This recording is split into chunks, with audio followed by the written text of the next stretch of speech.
بسم اللہ الرحمن الرحیم والصلاة والسلام علی رسول الکریم۔ رکوع اور سجود والی نماز جیسا کہ نماز پنجگانہ ہے، ان میں اگر بالغ نے کہا لگایا یعنی اتنی آواز سے ہنسا کہ جس سے اس کی آواز آس پاس والوں نے سن لی تو اس سے نماز اور وضو دونوں ٹوٹ جائیں گے۔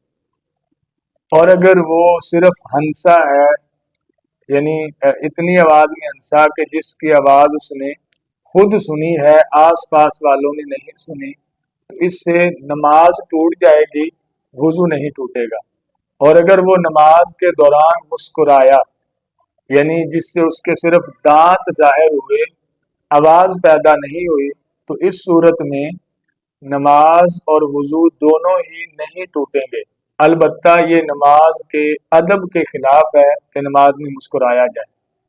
ہاں، اگر نماز جنازہ کے اندر بالغ نے کہا لگایا تو اس سے صرف نماز ٹوٹے گی، وضو نہیں ٹوٹے گا۔ نماز کے علاوہ ویسے خارجی نماز میں اگر کوئی کہا لگائے تو اس سے وضو ٹوٹتا نہیں ہے۔ ہاں، البتہ نئے سرے سے وضو کر لینا مستحسن اور مستحب ہے۔